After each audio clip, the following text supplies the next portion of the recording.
It's one of the biggest questions we can ask ourselves. What is motivation? Really, why do we do the things we do? For centuries, thinkers have tried to solve this puzzle. And today, we're going to dive into the two biggest competing ideas. No, really, just for a second, think about it. Is it just to silence that awful buzzing alarm clock, the need to earn a paycheck, the excitement of learning something new? Or is it literally just that rumbling in your stomach for breakfast? That first decision you make every single day, it's actually a huge clue to this much bigger mystery. So at the very core of this whole motivation puzzle, you've got two heavyweights going head-to-head. In one corner, you've got the body, the idea that we're all just following a biological script, something written by evolution itself.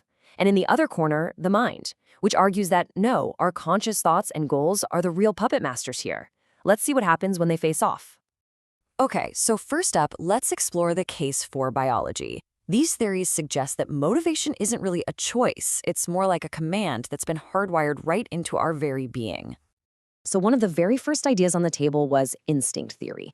And it's pretty simple. We do things because we're basically born to do them.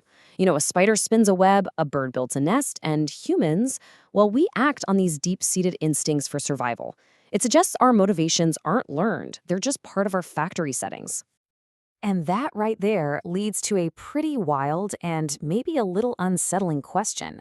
I mean, if instinct theory is right, then everything from our aggression to our social bonds could just be an echo of our ancient biological past. It doesn't leave a whole lot of room for free will, does it?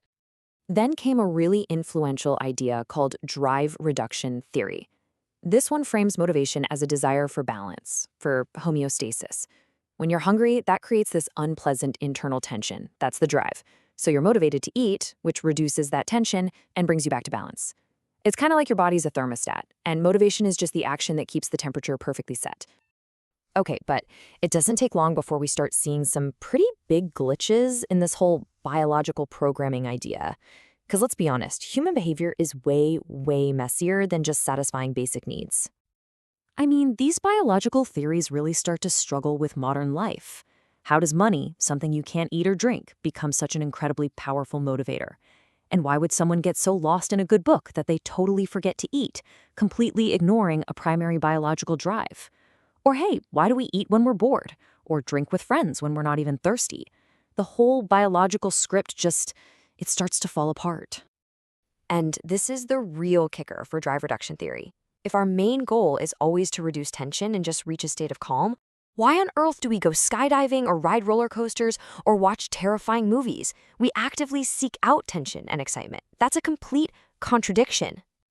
So that contradiction opens the door for another idea, arousal theory.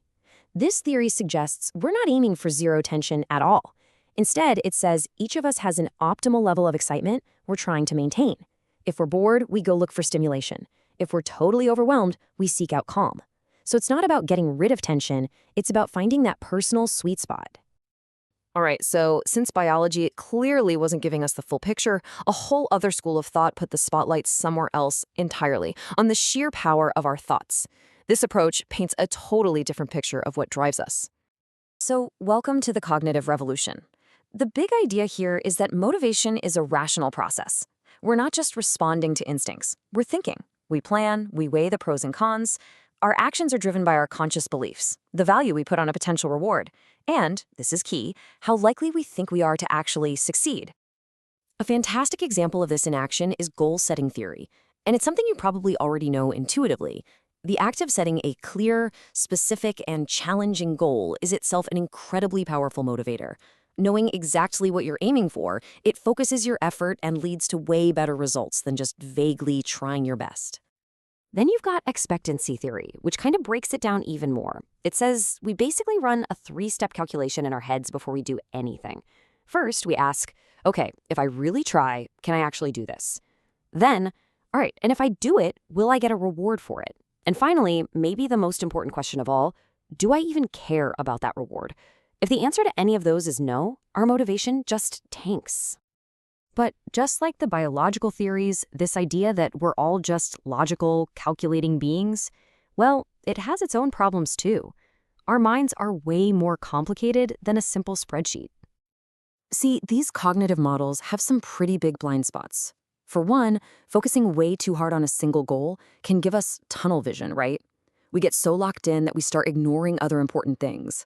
And a huge one is these theories often completely ignore the powerful pull of our subconscious. I mean, sometimes we do things without really knowing why. And they often have this baked-in cultural bias, assuming that everyone, everywhere, is motivated by the exact same logical things. This quote from researcher Joan Miller absolutely nails it. Her work found that what drives people and how they explain their own success or failure can be deeply, deeply shaped by their culture.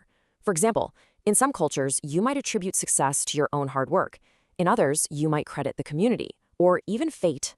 A single one-size-fits-all cognitive theory just can't account for that kind of diversity. Okay, so where does that leave us? We've got two really compelling theories, but neither one tells the whole story. The body's commands and the mind's choices. Both seem to be missing something. Let's try and put the final pieces of this puzzle together. So, let's just recap. On one hand, you have the biological approach. It's great for explaining our basic survival drives, like hunger and thirst, but it completely fails when it tries to explain complex stuff, like curiosity, or why we'd ever seek out a thrill. Then you have the cognitive approach. It's awesome at explaining our goal-directed actions, but it often ignores those subconscious urges and the huge impact of culture on our choices. And this is where it all clicks into place. It was never about the body or the mind. The question was wrong from the start. The real magic, the real answer, is so much more interesting. True motivation is happening in that constant conversation between these two forces.